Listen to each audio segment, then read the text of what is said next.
गुरुजी शुक्राना गुरुजी अनंतम अनंतम शुक्राना। आप सबको नवरात्रों के बहुत बहुत शुक्र। गुरुजी कहते हैं नवरात्रों में मैं और देवी माँ आपके पास जरूर आएंगे किसी न किसी ढंग से। आप हमें पहचान लेना। जय गुरुजी। गुरुजी के मंत्र जाप के साथ ही मैं आज का सेशन शुरू करती हूँ। ओम नमः शिवाय।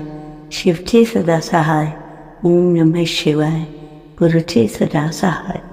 हाँ जी, गुरु जी कहते हैं कि संगत जी कि अगर आपको या आपके बच्चों को कोई भी प्रॉब्लम हो तो आप 7 मंगलवार ये 3 उपाय करें। ध्यान से सुनिएगा संगत जी, उपाय क्या क्या है। इससे पहले जो गुरु जी के चरणों में लाइक सब्सक्राइब समर्पित करे उसके घर में सुख समृद्धि की कभी कमी ना करें। हमारे प्यारे गुरु जी उन्हें भरपूर दें। गुरु महाराज उनकी हर इच्छा को पूर्ण करें। गुरु जी कहते हैं 7 मंगल बैठ के आपने जो 7 मंगलवार आपने अकेले बैठकर वीर को सत्संग कर। ध्यान से सुनिए। 7 वीरवार आपने बैठ के अकेले सत्संग करना। दूसरा 7 मंगलवार आपने हनुमान जी के मंदिर जाना है, वहाँ उनको चूल्हा चढ़ाना है, सिंदूर चढ़ाना है और उनके सामने चूरमे के लड्डू चढ़ाने हैं। और 7 मंगलवार बैठ के मंदिर में हनुमान चालीसा पढ़नी है, ठीक है। और ऐसा करने से जो आपकी प्रॉब्लम्स होंगी वो धीरे धीरे खत्म होंगी। और एक नारियल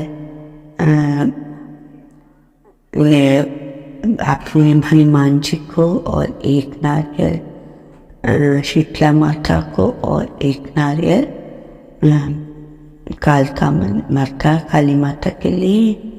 और 7 मतलब का जो 7 मंगलवार रहेंगे उनमें आपने 7 मंगलवार एक एक करके 7 चुन्नियाँ काली माता, 7 चुन्नी शीतला माता और वो क्या कहते हैं काली माता को गुलाबी चुन्नी चढ़ानी है और श्रृंगार का सामान चढ़ाना है। तो उसके बाद आप जो भी प्रॉब्लम्स हैं वो इस तरह ठीक होती जाएंगी। तो फिर आंटी जी ने गुरु जी से पूछा कि मेरा सब काम ठीक हो जाएगा। गुरु जी बोले क्यों नहीं, जो तुम्हें उपाय बताए तुम दिल से करो तो सब ठीक होगा। तो आंटी कहती है कि पहले मेरे पास इतने पैसे नहीं थे तो मैंने एक ही मंगलवार का सामान लिया और जैसे जैसे महाराज क्या कहती उन्होंने कहा था वैसे वैसे किया। और धीरे धीरे मैंने 7 मंगलवार जैसे जैसे गुरु जी ने जो उपाय मैंने आपको बताए वो किए तो उनके सब कार्य धीरे धीरे ठीक हो गए। तो गुरु जी हमेशा कहते थे कि मैं तुम्हारे साथ हूँ और तुम मेरे बिना कुछ भी नहीं हो। बस इसमें पढ़ा रही है। अगर आप मेरा साथ दोगे तो मैं हमेशा आपके साथ हो के न मानोगे। जैसे जैसे मैं कहता हूँ ऐसे करिए, फिर देखिए आपके दिन कैसे बदलते हैं। तो एक बार की बात है, अंकल इंटरव्यू देने गए, इंटरव्यू कुछ अच्छा नहीं हुआ तो दोबारा से इंटरव्यू दिया। उसके बाद वो सिलेक्ट हो गए। जैसे जैसे जब उन्होंने गुरु जी से कहा कि ऐसे मेरा नहीं हुआ पहली बार, तो फिर गुरु जी ने उनको जो जो बताया अंकल ने वैसे वैसे किया तो अंकल सिलेक्ट हो गए।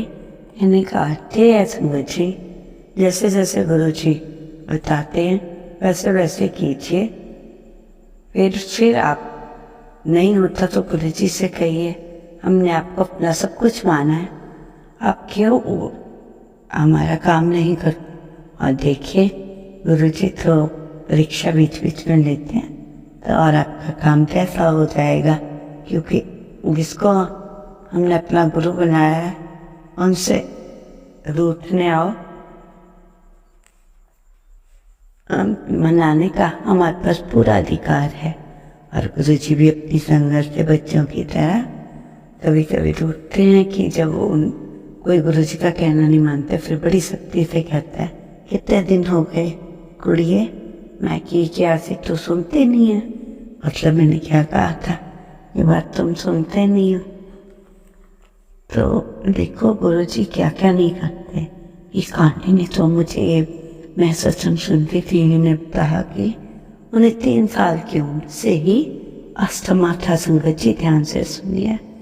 बस मुझे लगता था कि बस मेरी जिंदगी तो यही है, पर वो भी चाहती थी कि मैं भी औरों की तरह जिंदगी जीऊँ। बचपन से ही उन्हें इंजेक्शन लगते थे, सब कुछ होता था। जब वो गुरु जी की शरण में आई, उन्होंने जैसे जैसे गुरु जी ने उन्हें जो जो बताया, आंटी ने वैसा वैसा किया।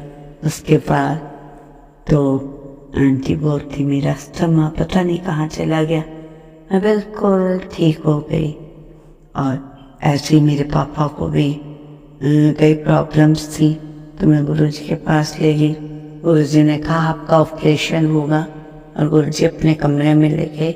वहाँ ले जाके उनका लेटाया, जो भी काम किया होगा। उसके बाद उनके अंकल पापा बाहर आए आंटी के, तो आंटी को कहते मेरी तो मुझे लग रहा है मैं तो बिल्कुल ठीक हो गया, मुझे कोई बीमारी नहीं है। तो जय गुरु जी। तो इसीलिए कहते हैं गुरु जी कि मुझसे मांगो नहीं मानो, और मैटेरियलिस्टिक चीज़ें तो कभी भी मत मांगना, क्योंकि मैं आप लोगों को क्या क्या करना चाहता हूँ और आप मेरे से क्या क्या छोटी छोटी चीज़ें मांगते रहते हैं। तो समझिए गुरु जी की हर बात में एक बहुत बड़ी राज छुपा होता है। इसलिए जैसे जैसे संगत को गुरु जी का मैसेज मिलता है आप वैसे करें। और लास्ट में मेरा नाम लेकर बोलते हैं। जब आंटी गई थी ना, वो वाली आंटी ने 3 साल में अस्थमा था, तो जब उनके एक भाई थे तो उनको जब ले गए उनके पास, तो कहते जसप्रीत कौर तू आ गई है। तो आंटी बड़ी हैरान कि मैंने तो बताया ही नहीं गुरु जी को अपना नाम, ना तो भी भाई। मुझे पहली बार मेरे गुरु जी के पास लेके आए। गुरु जी तो उनके भाई तो गुरु जी को मानते थे, पर आंटी को नहीं बैठा था गुरु जी कौन कैसे। फिर जैसे भाई ने पूछा हुआ चलोगी, तो उन्होंने कहा बिल्कुल, क्यों नहीं चलूँगी, जिनको मेरा भाई मानता है मैं उनके पास चलूँगी, और वो मेरा इलाज करते हैं। तो ऐसे ऐसे संगत जी गुरु जी क्या क्या करते हैं आपको क्या पता।